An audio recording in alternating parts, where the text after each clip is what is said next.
আম খাওয়ার পরে 5 ধরনের খাবার খাওয়া যাবে না, খাইলে আপনার রোগ হবে। আর আল্লাহ তাআলা কোরআনে বলেছেন, ওয়ালা তুলকু বিআইদিকুম ইলা তাহলুকা, যে কাজটা তোমাকে ধ্বংসের দিকে ঠেলে দেয় এমন কোন কাজে নিজেকে ঠেলে দেওয়া যাবে না। তাহলে 1 নাম্বার যে খাবারটি আপনি খাবেন না, আম খাওয়ার পরে পানি খাবেন না। এটা পানি খেলে আপনি অ্যাসিডিটির সমস্যায় ভুগতে পারেন, কারণ এই আমের ভেতরে এমনিতে প্রচুর পরিমাণে একটা পানি জাতীয় খাবারের ভাবটা আছে না নাই।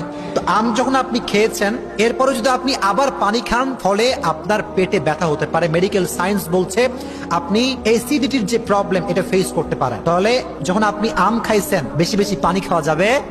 2 নাম্বার, আম খাওয়ার পরে দই খাবেন না। কি খাবেন না প্রিয় ভাইরা?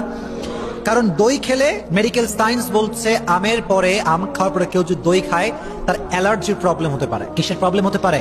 অ্যালার্জেন। আবার অনেকে দেখা যায় দুধ আম মিক্স করে খায়, অনেকে আছে এরকম। তাহলে দুধ আর আম মিক্স করে খাবেন না। 3 নাম্বার, আম খাওয়ার পরে করলা খাবেন না। কথা বলেন, কি খাবেন না? করলা খাবেন না। করলা খেলে মেডিকেল সায়েন্স বলছে যে ব্যক্তি আম খাওয়ার পরে করলা খায় তার বমি হয় বেশি। কি হয় বেশি? বমি হয় বেশি। আর বমি হলে আপনার ফিজিক্যালি যে কন্ডিশন যেটা খুব ভালো ছিল এটা অটোমেটিক্যালি খারাপ হয়ে যায়। 4 নাম্বার, আম খাওয়ার পরে ঝাল যুক্ত কিংবা মশলা যুক্ত কোনো খাবার খাবেন না। 5 নাম্বার যে টিপসটি হচ্ছে, এই কোমল পানীয় কোনো জিনিস আপনি আম খাওয়ার পরে খাবেন না।